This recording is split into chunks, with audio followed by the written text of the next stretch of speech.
Masyarul muslimin rahimakumullah. Sebelum kita mengkaji ilmu, alangkah tepatnya kita mengkaji adab-adabnya mencari ilmu. Bagaimana adab kita terhadap ilmu dan pada saat kita mencari ilmu. Ada sebuah riwayat yang berbunyi kun aliman. Jadilah engkau menjadi orang yang berilmu, au muta'alliman, atau menjadi orang yang belajar kepada muallim, pelajar. Pelajar itu harus ada ajar mengajar. Belajar itu bitta'allum, al-ilmu bitta'allum kata Rasul. Ilmu itu harus dengan cara belajar mengajar. Harus ada sesi belajar mengajar. Kita bisa faham ilmu. Karena kalau kita hanya mencukupkan belajar melalui media sosial, dikhawatirkan kita tidak akan faham dengan ilmu itu sendiri. Bahkan bisa salah kaprah dalam memahaminya. Walaupun Qur'annya benar, ada di dalam Qur'an, haditsnya, dalil haditsnya, redaksionalnya benar, tapi salah memahaminya, itu bisa saja. Karena dalam istinbat hukum tidak cukup hanya dengan terjemahan. Oleh karenanya, ketika engkau tak mampu menjadi orang yang alim, jadilah engkau muta'allim, orang yang belajar kepada orang alim. Au mustami'an, ketika kita tak bisa menjadi seorang alim, menjadi orang yang intens belajar kepada orang alim pun kita tak mampu, jadilah kita pendengar. Jadilah kita pendengar seorang alim, pendengar ilmu. Au muhibban, pendengar pun tidak, ya minimal jadi pecinta orang alim, pecinta santri, pecinta orang yang senang mendengarkan ilmu. Wala takun khamisan, ketika kau tak mampu menjadi semuanya, jangan kau menjadi yang kelima. Apa? Pembenci. Pembenci orang alim, pembenci santri, pembenci orang yang senang mendengarkan ilmu, pembenci kepada orang yang mahabbah kepada ulama, mahabbah kepada ilmu. Jangan jadi yang kelima. Yang istilah lainnya yang kelima ini cocodot. Ya, apa? Cocodot. Ya.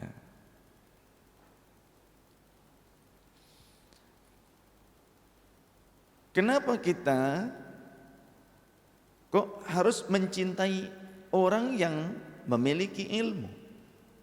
Kenapa kita harus mencintai orang yang senang dengan ilmu? Karena orang yang senang dengan ilmu adalah orang yang dekat dengan Allah. Rasulullah sallallahu alaihi wasallam menyatakan al-ulama warathatul anbiya. Orang-orang yang alim itu pewaris para nabi. Jadi dari mulai Nabiullah Adam sampai Nabi Muhammad sallallahu alaihi wasallam.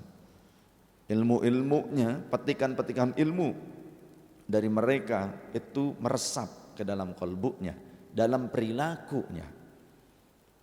Kemudian ada lagi keterangan al-ulama'u umana'ur rusuli. Para ulama itu orang-orang alim, ulama jamak dari lafaz alim, itu kepercayaan dari para rasul. Karena memang tidak ada lagi kenabian dan pintu kerasulan setelah Nabi Muhammad sallallahu alaihi wasallam. Tidak ada lagi. Akan tetapi para nabi warathul ilma, kata Rasul, mereka mewariskan ilmu.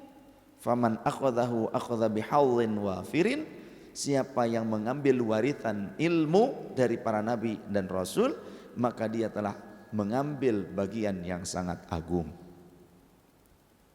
Lam yuharithu dinaron wala dirhaman, mereka tidak mewariskan dinar dirham, kekayaan-kekayaan yang melimpah untuk kita umatnya, tapi mereka mewariskan lebih daripada harta. Apa itu? Ilmu. Jadi kalau kita cuma mengambil harta, itu bukan warisan para nabi. Kita sibuk dengan harta dunia, kita mewarisi warisan Qarun dan Fir'aun.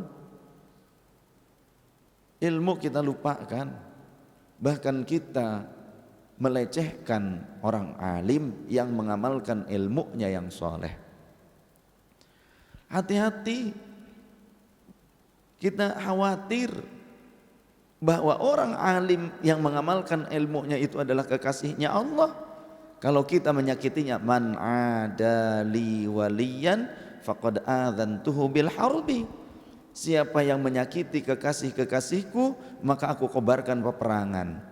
Maka silahkan buktikan orang yang membenci, orang yang menyakiti orang alim yang soleh yang mengamalkan ilmunya, biasanya jangankan nunggu nanti di akhirat, di dunia pun biasanya akan banyak masalah yang ia terima, akan menghadapi banyak masalah. Jangankan kita menyakiti mereka, kekasih-kekasihnya Allah, menjauh dari mereka saja itu akan menjadi pintu azab dari Allah. Kata Rasulullah sallallahu alaihi wasallam, sayati zamanun ala ummati yafirruna minal ulama'i wal fuqaha. Nanti akan datang suatu zaman kepada umatku, mereka berpaling menjauh, tidak peduli dari para ulama dan fuqaha, orang-orang yang faham tentang aturan-aturan agama di antara mereka, orang-orang faqih, ahli fikihnya. Fayabtaliyahumullahu bitsalathi baliyatin, maka kelak kalau sudah seperti itu Allah akan menurunkan 3 azab kepada umat Rasul yang meninggalkan ulama, menjauhi ulama. Belum menyakiti, baru menjauhi, berpaling. Ada majelisnya ulama yang mengamalkan ilmunya, yang alim, yang soleh, menjauh. Maka yang pertama, yang pertama yurfa'ul barokah min kasbihim, akan dicabut keberkahan dari kasabnya. Ya sibuk dengan jabatan yang tinggi, ya sibuk dengan kekayaan dari bisnisnya yang merebak di mana-mana, tapi keberkahan tidak diukur dengan harta dan tingginya jabatan. Walaupun tinggi jabatan tapi bermasalah, jabatan tinggi justru semakin banyak korupsi. Pada saat diberikan jabatan yang tinggi tidak amanah, malah korupsi, dan bahkan menghalalkan korupsi dengan dalil korupsi halal katanya. Yang penting untuk umat. Umat siapa? Umat partainya saja. Umat yang ada di rumahnya saja, yang ada di rumah artinya keluarganya. Bagi-bagi dengan teman-teman yang sekiranya bisa tutup mulut. Apakah itu keberkahan? Dari jabatan yang tinggi? Tidak. Punya harta yang banyak tapi keluarga nggak tahu agama, anak-anak nggak pada sholat, anak-anaknya ternyata ngedrugs, kira-kira bisa memberikan syafaat tidak kepada orang tuanya? Tidak. Di antara mereka bisa memberikan syafaat tidak? Tidak. Padahal kalau kita punya keluarga yang takwa, satu sama lain kelak jika ada yang masuk ke dalam surga lebih dulu, bisa saling memberikan syafaat jika sama-sama taat. Tapi ketika keberkahan dicabut karena selalu berpikir bahwa keberkahan itu diukur dengan banyaknya harta, bahwa keberkahan itu selalu diukur dengan tingginya jabatan, keberkahan itu selalu diukur dengan dikenalnya di hadapan orang-orang, ditokohkan di masyarakat. Bukan itu keberkahan. Jadi bukan ukurannya dunia, bukan ukurannya harta. Walaupun tidak banyak harta, walau tak tinggi jabatan, tapi anak-anak soleh solehah, istri, suami menjadi orang-orang yang bertakwa. Mereka semua faham tentang aturan-aturan sholat, bukan cuma mau mengamalkan sholatnya, tapi faham mana rukunnya sholat, mana pembatalannya sholat, bagaimana cara sholat yang baik. Itu lebih berkah, itu berkah. Tapi kalau cuma menjalankan sholat tapi nggak tahu aturan karena menjauh dari ulama, bisa jadi pada saat sholat aurat terbuka atau membawa najis, tidak faham, tidak sadar saat itu, maka betul apa yang dikatakan seorang ulama di dalam kitab Zubad, wa kullu man bi ghairi ilmin ya'malu amaluhu mardudatun la tuqbalu. Setiap orang yang beramal tanpa ilmu, amalnya kansnya sangat besar untuk tertolak, tidak diterima oleh Allah Ta'ala. Karena bisa jadi berbenturan dengan aturan atau berbenturan dengan larangan-larangan. Ibadah kan bebas, contoh sodakoh, nggak perlu nggak ada tuh larangan ini itu lain sebagainya. Kata Allah, la tubtilu sodakotikum bil manni wal adha. Jangan kalian batalkan pahala sodakoh kalian dengan mengungkit-ngungkit ataupun menyakiti yang menerimanya. Sodakoh saja ada pembatalannya, padahal bebas pengamalannya. Apalagi bab-bab yang lainnya, ada haji, ada umroh. Sekarang orang nggak mau belajar sama ulama dengan intens, tapi kalau punya uang langsung berangkat umroh, dia pikir bisa benar umrohnya, ternyata tanpa ilmu acak-acakan. Betul tidak? Banyak yang begitu. Dia pikir ketika umroh, wah hebat. Dia pikir ketika umroh atau hajian, wah hebat. Padahal saya menyaksikan sendiri waktu hajian contoh, yang dilarang mematah-matahkan pepohonan pada saat ihram. Ternyata banyak orang yang pada saat wukuf di Arafah mematah-matahkan pepohonan yang ada di samping tenda wukuf. Ketika ada di Mina sama juga seperti itu. Kemudian aurat dibuka-buka karena di Indonesia terbiasa menggunakan celana pokek, celana pondok yang kelihatan pahanya, separuh paha. Laki-laki pada saat menggunakan kain ihram digitukan jongkok, kiku-kiku keluar. Kemudian pada saat menggunakan kain ihramnya digulung di bawah pusar. Artinya auratnya terbuka karena nggak ngaji, cuma ngandelin duit. Berangkat begitu bangga, pulang lebih bangga lagi, menunjukkan pada tetangga, gue gitu loh sudah berangkat haji, padahal tidak sah. Bisa jadi, padahal tidak benar, bisa jadi. Paham ya? Maka ilmu, jangan cuma pengamalan ya. Sodakoh, ya sodakoh itu amal, tapi mengungkit-ngungkit, oh saya yang paling banyak bersodakoh untuk Masjid Baitur Rahman, habis pahalamu ya. La tubtilu sodakotikum bil manni wal adha. Awas, hati-hati. Itu Allah Ta'ala berfirman dalam Al-Quran. Atau menyakiti si penerimanya. Andai bukan karena saya yang menolongnya, yang menolong istrinya saat dia mau lahiran, pasti mungkin saja istrinya mati tuh. Kamu tuh jangan begitu. Kalau bukan karena saya, ditolong oleh saya, mungkin istrimu sudah mati. Habis pahalamu ngomong begitu. Maka perlu ilmu. Amal tidak cukup tanpa ilmu. Ilmu juga tidak diamalkan, itu sia-sia. Jadi harus ilmu dan amal soleh. Jadi ketika kita membahas tentang berkah tidak terukur dengan harta yang banyak, bukan karena jabatan yang tinggi.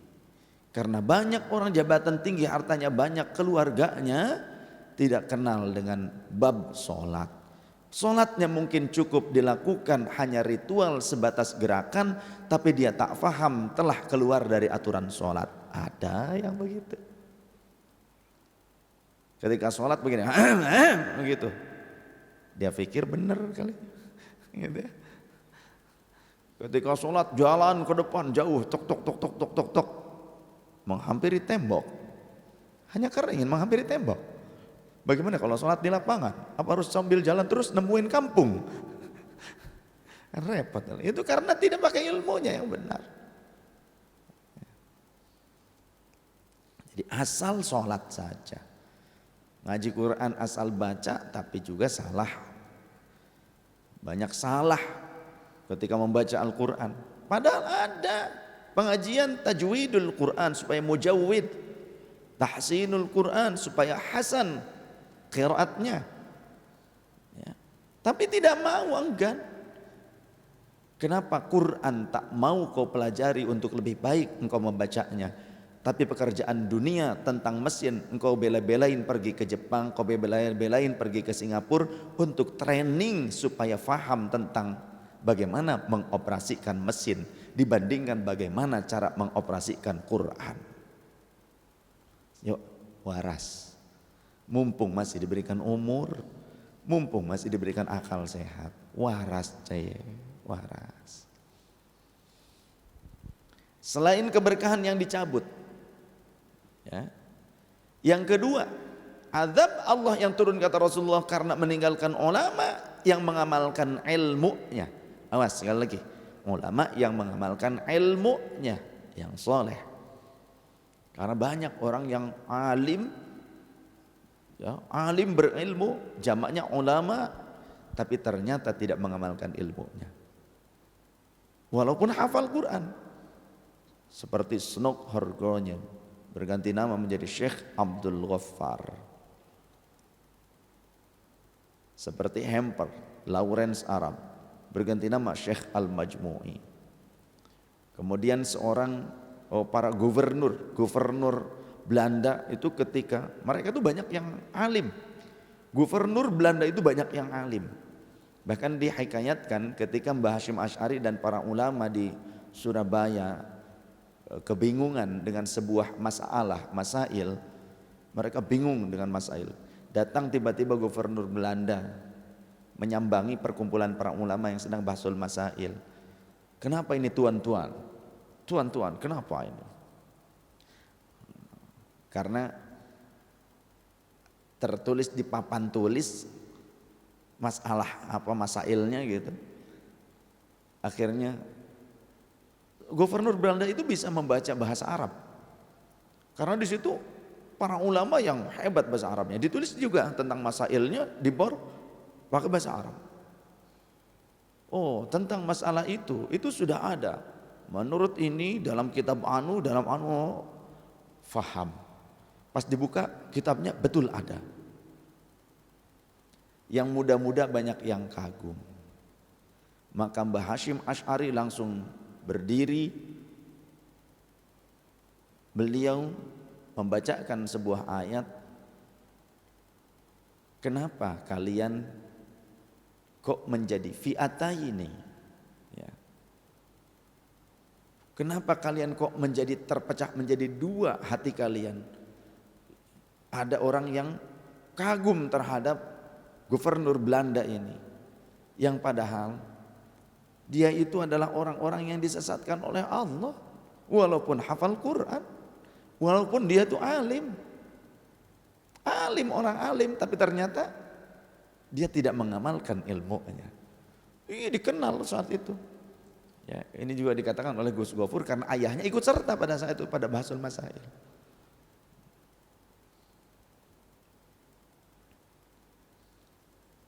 Yang keduanya, azab Allah yang akan ditimpakan kepada orang-orang umat Rasul yang meninggalkan orang-orang alim yang mengamalkan ilmunya, maksudnya yang soleh. Dan juga fuqaha, orang-orang yang faham, ngerti tentang fikih agama, tentang fiqhul Islam. Yang kedua, yusallituhumullahu sultanan zaliman. Allah akan menguasakan kepada mereka para pemimpin yang zalim. Sultanan di sini bukan maknanya hanya sebatas pemimpin negara, bukan hanya raja, presiden, bukan hanya itu, perdana menteri bukan. Tapi semua orang yang di pundaknya memikul amanah mengurus kemaslahatan masyarakat itu masuk kategori ini. Termasuk stafnya RT, apalagi RT-nya. Staf RT itu masuk ke dalam kategori ini. Mereka yang masuk kategori para pemimpin adalah orang yang di pundaknya terdapat tanggung jawab untuk amanah dari rakyat, dari masyarakat, mengurus kemaslahatan dan kepentingan mereka, umat. Tapi ternyata tidak amanah, ternyata tidak adil. Bahkan di akhir zaman terbalik, orang yang amanah dianggap khianat, yang khianat dianggap amanah. Kata Rasul begini, ya'ti 'alan nasi sinuna khadda'atun, akan datang kepada manusia tahun-tahun penuh tipu daya. Yusaddaqu fihal kadhibu, yang di tahun-tahun penuh tipu daya orang yang jujur dianggap berbohong. Wa yukadzabu fiha as-shadiqu, tadi orang yang bohong dianggap jujur, mohon maaf. Ya, yusaddaqu fihal kadhibu, pada tahun-tahun penuh tipu daya itu orang yang berdusta dianggap jujur. Sebaliknya, wa yukadzabu fiha as-shadiqu, di tahun itu orang-orang yang jujur dianggap berbohong. Sebaliknya, jadi orang bohong dianggap jujur, orang jujur dianggap bohong. Wa yu'tamanu fihal kha'inu, di tahun itu orang yang khianat dianggap amanah. Wa yu'tamanu fihal kha'inu, orang yang khianat dianggap amanah.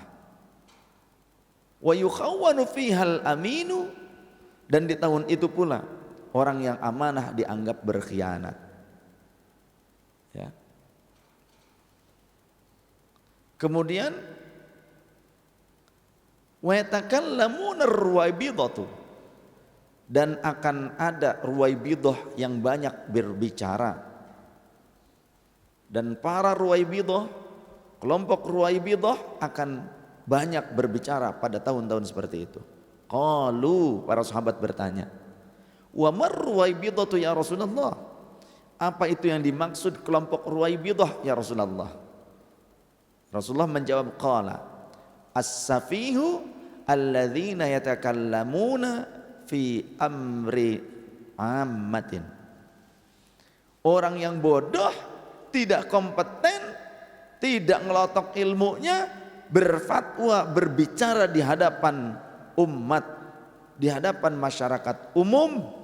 Maka di dalam riwayat yang lainnya betul kata Rasulullah, nanti akan muncul, akan sampai suatu masa, qalilul ulama kathirul khutaba, ulama tinggal sedikit yang beneran ulama, tapi orang yang pandai bicara, orang yang pandai khutbah, orang yang pandai pidato, orang yang pandai untuk ceramah, orang yang pandai orasi, demo, itu akan sangat banyak.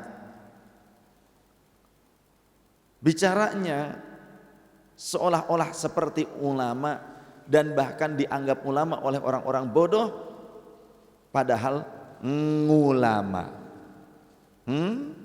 Ngulama, gayanya saja berlaku seperti ulama. Dianggap ustadz padahal ngustadz, gayanya saja niru-niru ustadz. Maka cuma ada di Indonesia orang yang alim, yang faqih, dari kecil belajar ngelotok sampai dewasa, sampai diakui kealimannya oleh ulama yang lainnya, dikafir-kafirkan, disyirik-syirikan, diliberal-liberalkan, disalah-salahkan oleh orang yang baru belajar agama, oleh mu'allaf. Disalah-salahkan, dikafir-kafirkan, diliberal-liberalkan oleh artis yang baru tobat. Disalah-salahkan oleh tukang debus yang ngaku ustadz. Cuma ada di Indonesia.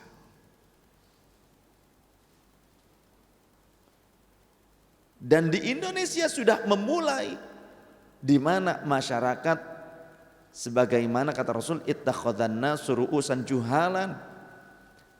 Masyarakat umum, kaum muslimin, manusia mengangkat pemimpin-pemimpinnya dalam hal agama, guru-gurunya dalam hal agama, rujukan-rujukannya, mufti-muftinya dalam hal agama dari kalangan juhalan, orang-orang bodoh. Tasrif gak paham, ilmu istinbat hukum apalagi jauh-jauh, nasikh mansuh gak ngerti, tapi dijadikan mufti, acuan. Betul kata Rasulullah Sallallahu Alaihi Wasallam dalam hadis yang lainnya, dalam hadis Sahih Al-Bukhari diantaranya, Innallaha la yantazi'ul ilma intiza'an yantazi'uhu minal ibad. Sesungguhnya Allah tidaklah mencabut ilmu dari muka bumi, dari manusia begitu saja, dihilangkan, cabut, hilang, tidak begitu. Walakinnallaha yantazi'ul ilma biqabdil ulama. Tapi Allah mencabut ilmu dari manusia dari muka bumi dengan mewafatkan orang-orang yang benar-benar alim. Hatta idza lam yabqa alimun, sehingga kalau orang alim tinggal sedikit, langka. Ittakhadhan nasu ru'usan juhalan, maka manusia akan mengangkat mufti-muftinya, rujukan-rujukannya, pemimpin agamanya, imam-imamnya dari kalangan orang-orang bodoh.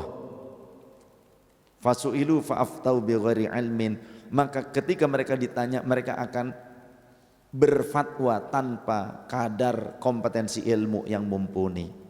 Sehingga ada sekarang mengatakan bahwa sapi pun, hewan pun kalau takut kepada Allah disebut ulama, sapi, kambing disebut ulama. Berarti Idul Adha terjadi pembantaian ulama di Indonesia. Mengatakan itu katanya Allah yang mengatakan hal tersebut. Masya Allah, rusak. Dan itu marak masjid-masjid manggil yang seperti itu. Maka penting ini DKM ngaji, karena kalau DKM nggak ngaji, yang dipanggil guru ngajinya juga yang seperti itu. Tanggung jawab umat ada di pundak Anda semua. DKM salah manggil guru, maka kemudian berarti memberikan celah untuk pengajaran penafsiran Quran yang salah untuk umat. Tanggung jawab Anda semua. Camkan kalimat saya. Dan tanggung jawab ini bukan cuma di dunia wal akhirah. Ketika ulama sudah ditinggalkan, kata Rasul, mereka akan mengambil orang-orang bodoh yang justru dianggap sebagai ulama. Sekarang motivator dianggap ulama. Ketika ada tawaran duit besar, maka diajak untuk orasi pun mau orasi, bukan ngaji. Orang zaman sekarang nggak mau ngaji, tapi kalau diajak orasi mau. Coba sadar. Ya, saya hanya sebatas menyampaikan apa yang disampaikan Rasulullah Sallallahu Alaihi Wasallam dan as-salafus salih. Diterima alhamdulillah, tidak jadi masalah. Yang penting bebas kewajiban saya. Ini juga berlaku untuk semua kaum muslimin. Fasu'ilu fa'aftau bighairi ilmin.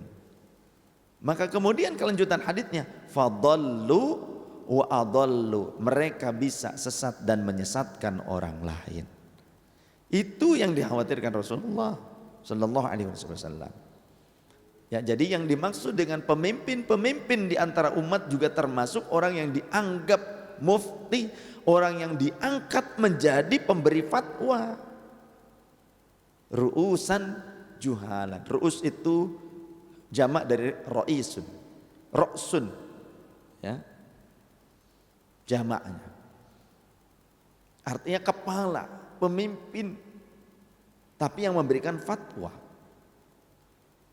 Bahkan lafaz umara pun tidak selalu maknanya pemimpin pemerintahan. Lafadz umaro juga bisa maknanya adalah orang-orang yang memberikan fatwa, memerintah, artinya kan memerintah, memerintahkan melakukan ini itu lain sebagainya. Ada hadis tentang lafadz, ada athar sahabat Abdullah bin Mas'ud radhiyallahu anhu.